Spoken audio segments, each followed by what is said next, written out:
Math Made Easy. Hi guys, it's me, Teacher Nilda. In today's video, we are going to study division of fractions.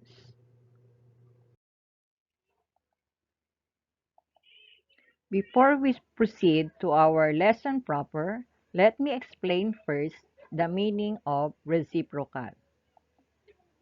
Reciprocal describes something that's the same on both sides. If you tell someone you like them and they say the feelings are reciprocal, that means they like you too. In math, a reciprocal is a number that when multiplied by a given number gives 1 as a product. Let us have some example. 2. 2 is equal to 2 over 1. If you multiply 2 over 1 by its reciprocal,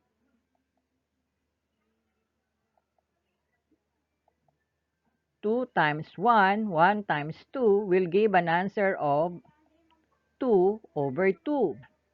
2 divided by 2 is equals to 1. Let us have another example. 3/4. When 3/4 is multiplied by its reciprocal, the answer will be 3 times 4, 4 times 3 will give you an answer of 12 over 12. 3 times 4 is equals to 12. 4 times 3 is equals to 12. Will give you an answer of 1. 12 divided by 12 is equals to 1.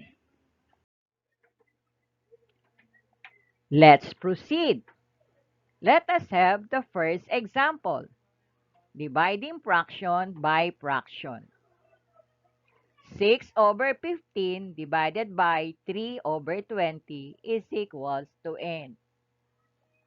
Copy the dividend. 6 over 15. Change the operation from division to multiplication.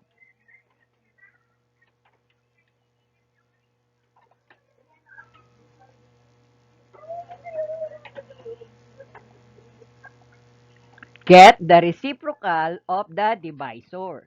To get the reciprocal of the divisor, you have to flip. Flip in Tagalog is pagbaliktarin. Yung 3 mapupunta sa ilalim, yung 20 mapupunta doon sa ibabaw.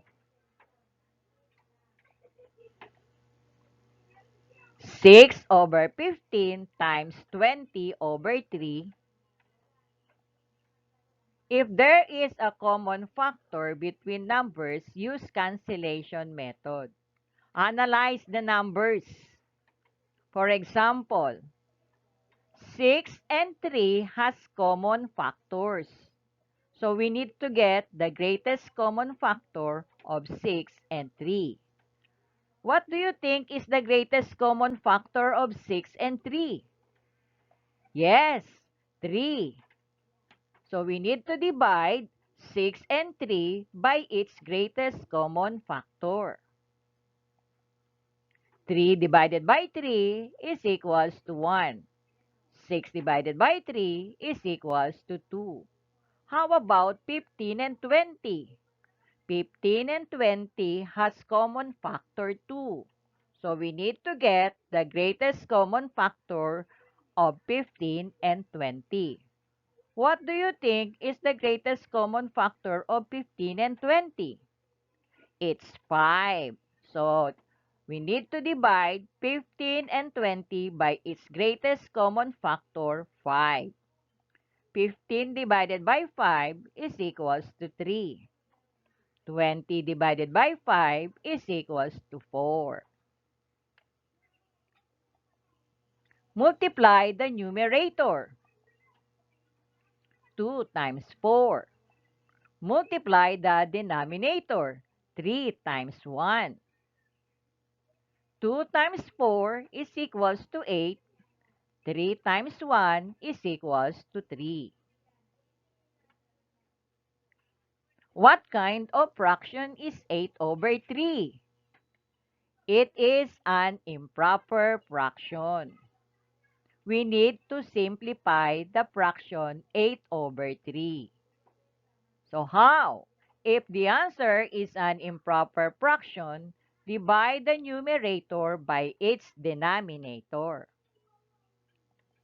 8 divided by 3 is equals to 2. 2 times 3 is equals to 6. 8 minus 6 is equals to 2.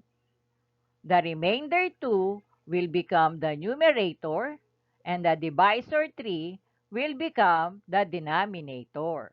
Therefore, 8 over 3 is equal to 2 and 2/3. 2 and 2/3 is our final answer. Let us have another example.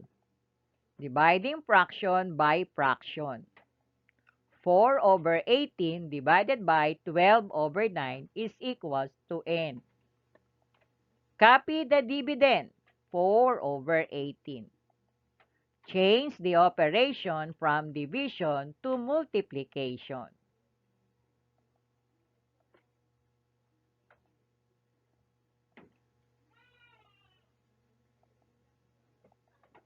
Get the reciprocal of the divisor. To get the reciprocal of the divisor, we have to flip 12 over 9. Flip in Tagalog is pagbaliktarin. Yung 12 mapupunta sa ilalim, yung 9 mapupunta sa ibabaw.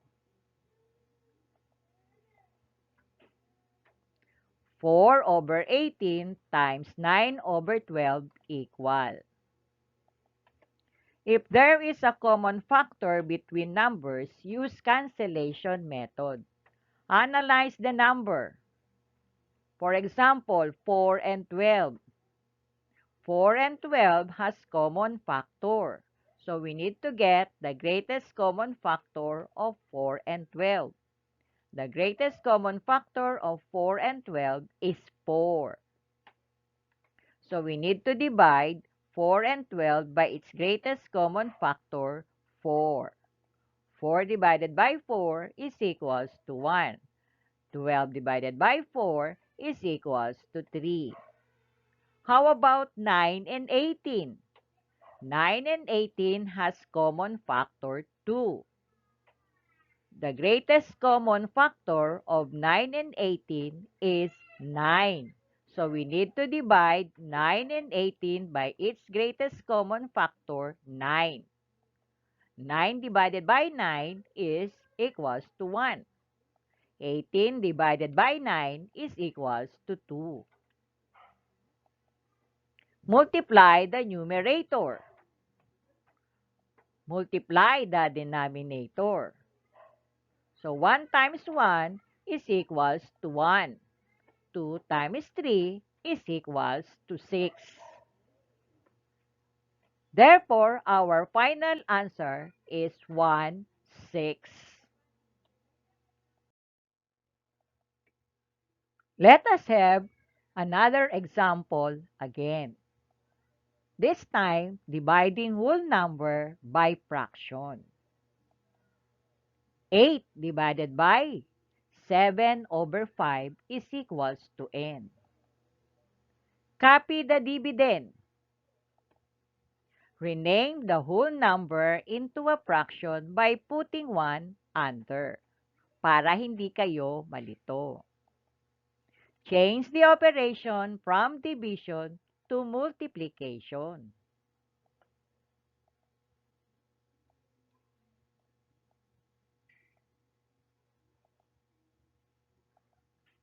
Get the reciprocal of the divisor.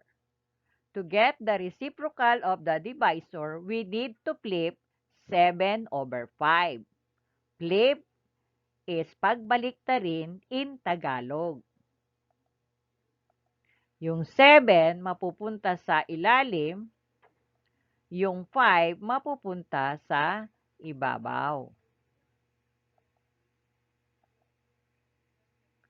8/1 times 5/7 equal. Multiply the numerator. Multiply the denominator. 8 times 5, 1 times 7. 8 times 5 is equals to 40. 1 times 7 is equals to 7. 40/7 is an improper fraction. We need to simplify it. If the answer is an improper fraction, divide the numerator by its denominator. 40 divided by 7 is equals to 5. 5 times 7 is equals to 35. 40 minus 35 is equals to 5. The remainder 5 will become its numerator, and the divisor 7 will be its denominator. Therefore, 40/7 is equals to 5 and 5/7.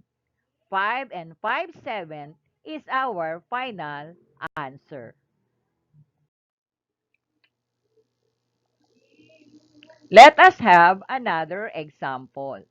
Dividing fraction by whole number. This time, fraction will be the dividend and the whole number will be the divisor. 2 pips divided by 8. Rename the whole number into a fraction by putting 1 under. 2 pips divided by 8/1 is equals to n. Copy the dividend, 2 pips.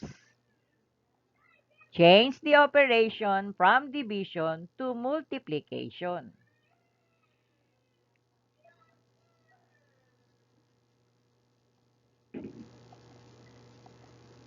Get the reciprocal of the divisor. To get the reciprocal of the divisor, we need to flip 8/1. Flip in Tagalog is pagbaliktarin. Yung 8 mapupunta sa ilalim, yung 1 mapupunta sa ibabaw. 2 pips times 1/8. If there is a common factor between numbers, use cancellation method. So we need to analyze the numbers. 2 and 8 has common factor. We need to get the greatest common factor of 2 and 8. The greatest common factor of 2 and 8 is 2. So we need to divide 2 and 8 by its greatest common factor, 2. 2 divided by 2 is equals to 1. 8 divided by 2 is equals to 4. Multiply the numerator. Multiply the denominator. 1 times 1, 5 times 4. 1 times 1 is equals to 1. 5 times 4 is equals to 20. The answer is 1/20. Therefore, our final answer is 1/20.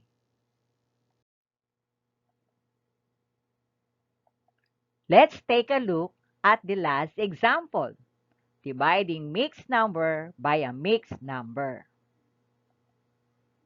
3 and 2/3 divided by 1 and 4 pips is equals to n. Rename the mixed number into an improper fraction. 3 and 2/3. 3 times 3 plus 2 over 3. 3 times 3 is equals to 9 plus 2 is equals to 11. Copy the common denominator, 3.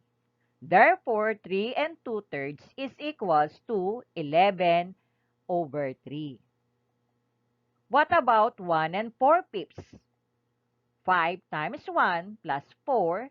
Copy the common denominator, 5. 5 times 1 is 5 plus 4 is equals to 9. Copy the common denominator, 5. Therefore, 1 and 4/5 is equals to 9 over 5. 11 over 3 divided by 9 over 5 equal. Copy the dividend, 11 over 3. Change the operation from division to multiplication.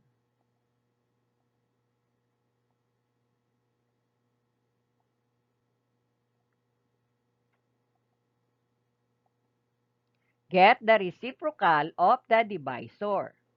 We need to flip 9 over 5. When we say flip, pagbabaliktarin natin yung 9 over 5.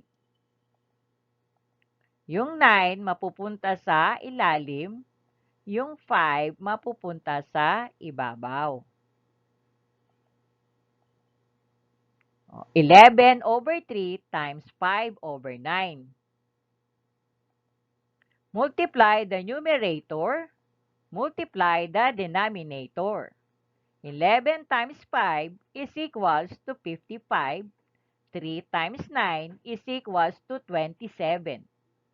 55 over 27 is an improper fraction, so we need to simplify it. If the answer is an improper fraction, divide the numerator by its denominator. 55 divided by 27 is equals to 2.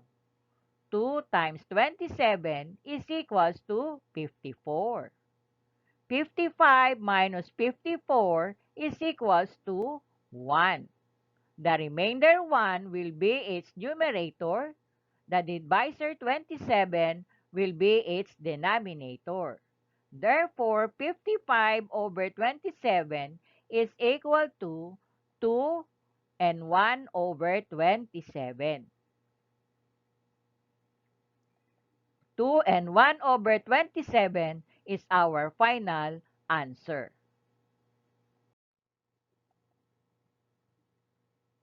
I hope you learned so much in this video lesson. Maraming salamat sa inyong pakikinig. Hanggang sa muling pagkikita. Bye!